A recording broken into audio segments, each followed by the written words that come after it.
สวัสดีค่ะอยู่กับช่องปุ๊แม่น้องมิวนะคะนี่ก็ญาติพี่น้องเข้ามาเด้อนี่เด้อนี่ฮะเจ้าก็ได้เรียนมัดทุกคนเลยเด้อเรียนมัดทุกคนเลยอะไรบ้านก็เอาใส่เด็กเด็กก็เอาวางขึ้นเขียนรถบ่ต้องเอาอันนี้ใส่นะฮะใส่ในจานก็ได้ฮะเอาเขียนมัดยินบ่ปอดลงหันละแววกระซองไอ้น้องเท่าไหร่บ่แววกูใช่ใช่บ่บ่แววนั่นล่ะหมดเลยไปแล้วขึ้นนะว่าคนป้ากระซองเขียนชื่อใส่กับคุณจักหรอกเขียนชื่อใส่แล้วขอยสิบอกเพิ่นนะบอกเบะว่าผู้นั้นผู้นี้มันนี่ขอยสิประกาศบอกละ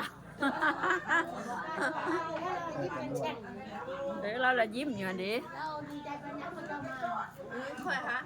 ค่อยไทยหูจักเขาก็ได้ยินแต่ซื้อติดหูและประคองแล้วหูจักทุกคนได้จักเลยไปเจ้าก็ค่อยหัดเท่าเดียวกันยังว่าอันว่าคำกับอันเองไทยหูจักหาซื้อให้ไปนี่คือ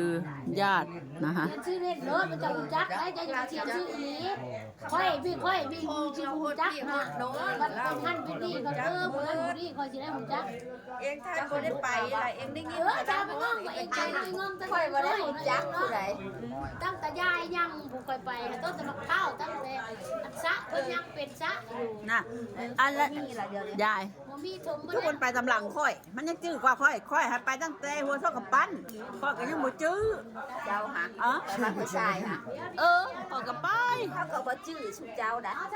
ก็บ่จื้อคือเดียวแล้วเห็นในทางนี่ก็บ่จักแล้วจื้อแต่เล่าผู้เดียวเองบ่ได้จะเองไปตั้งแต่ยังน้อยยังจำไปทำไอ้งงตั้งแต่ตั้งแต่ไอ้งงมาเห็นหน้าแล้วชุบ่อยจักมันมาเลยอันนี้เปิดตัวใหม่ไปก็ได้งงเอาคือบ่เขียนให้พอเราบ่เห็นหูมึงก็ได้ได้ระบบจักได้เราหละไปร้านของเขาไกลร้านนั่นสกุลดังใส่ละมาไทยน้องลาจะบ้านหัวทรายพี่น้องในบ้านหัวทรายมาเด้อเบะเด้อคือไอ้งงคือบ่เขียนเลยค่ะเท่าไหร่จังก็ให้เขามีชื่อเสียงมีดี400กว่าไปเลยหน้าแล้วสิบ้านหน้าก็เปลี่ยนหน้าไม้ไปเลยจะเขียนหัวทรายไปเลยดิ89เอาจมุดอันนี้ไว้แล้วเฮาก็ชั่วลูกชั่วหลานเฮามาเปิดเบิ่งธรรมดาเด้อพี่น้องพี่น้องอย่าลืมกันเท่านี้บัดที่เฮาแล้วมันสิประกาศ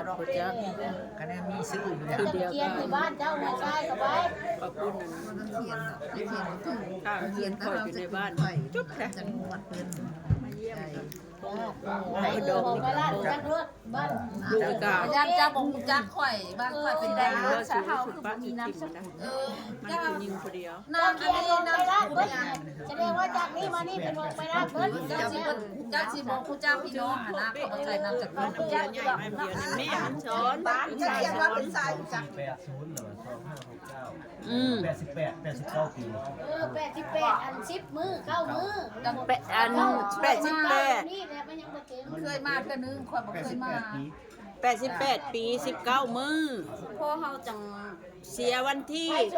9แล้วก็เสียอันน่ะเสียวันที่9เบิดลมหายใจกับเวลา 19 นาฬิกาเสียนั่นแล้วเนาะพระเจ้าจักแล้วไผบอกไปโทรนำได้ดองสลาใครอยู่ดอกเสียวันที่9เวลา 19 นาฬิกาอายุ88ปี19วันไปกินข้าวกันเลยเขาโยกข้าวจะขนมหลายเนี่ยก็มาจำหน่ายจักแล้วกับเพิ่นเลือกเอานี่เพิ่นเลือกกันเนาะเพิ่นเลือกยังบ่ได้เหลียวไปเบิ่งบ่สิบ่ตั้งหลายกันเนาะเพิ่นเลือกมานั่งไอ้งงได้อันนั้นน้ำยกเจ้าจะใส่นั่งบ่อันนั้นน่ะไปกินข้าวคันใดเพิ่นจะขายคันใดเพิ่นจะขายที่จ่อไว้กับข่อยเนี่ยเด้อ ทำนะโรงเรียนของค่อยเนาะทำแก่ที่ทำว่าจันจะได้เนาะอาจารย์เนาะ ขออนุญาตเก็บภาพหน่อยเด้อเก็บภาพพี่น้องเฮาพี่น้องเฮาบ่ปะบ่ทิมน้ำกันบ่ปะบ่ทิมทุกผู้ทุกคนอู้กับข้าวกันเนาะพวกโอ้ย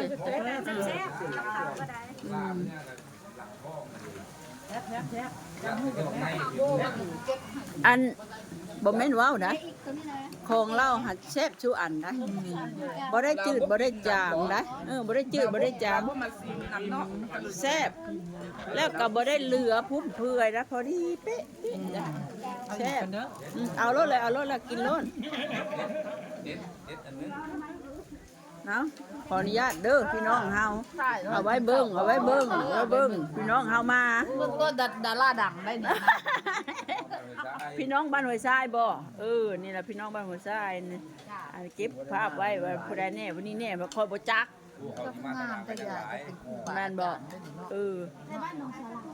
งาม งาม แต่อย่า ฮะ งาม ก็บ่งามแล้วบ่ขอบคุณหลาย จักปีจักมันได้อัน ๆ62เลยนะ ต้องงามเนาะว่า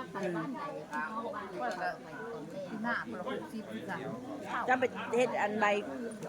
เงินเดือนเอาใบแล้วบ่เฮ็ดแล้วบ่ใบเงินเดือน สำรวจแล้ว สำรวจแล้วบ่อัน หน้าไป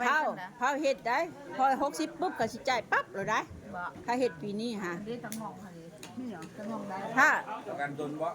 เพราะว่าตาที่ให้ดูแหละ บ่แล้วอันบ่แม่นอันผู้สูงอายุฮะละเงินเดือนเฮาฮะ59นี่เราเฮาไปเฮ็ดเลยฮะแจ้งเลย ถ้าเฮาบ่ไปแจ้งคือค่อยหันจน61ก็จังได้อ้าวเขาก็ตกหล่นเขาก็ แจ้งล่ะเขาสำรวจละปีเดี สำรวจ ปีหน้าได้อยู่บ่ 60พอดีฮะถ้า60เป๊ะนี่เขาก็สิจ่ายเลยถ้าเจ้าสำรวจแล้วฮะแล้วก็ฮอดเดือนบ่แม่นได้อันวันที่1น่ะ60แม่นฮอดเดือนเกิดเจ้าผู้ใดไอ้นั่นเดือนที่2กันผู้ใดปลายปีผู้ใด มันเกิดธันวา ฮอดเดือนเกิด ก็ฮอดเดือนเกิดพุ่นละคือ เกิดเดือนไหนธันวาเดือนที่พี่ธันวาพุ่นจังได๋ เจ้าเกิดมื้อใดก็พูดแล้ว นี่ก็กลุ่มญาติๆนะฮะญาติพี่น้องที่มาร่วมงานยาหนูคองนะนี่ค่ะยาหนูคองญาติเยอะ ประเพณีต่างจังหวัดประเพณีภาคอีสานแล้วก็จะเป็นแบบนี้นะคะประมาณนี้นะคะ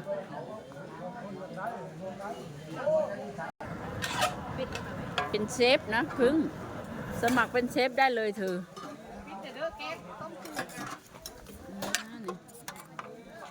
กับข้าวแซ่บยังมีเวลาอยู่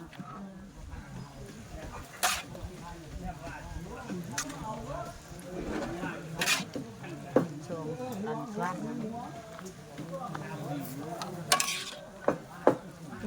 แกงกิน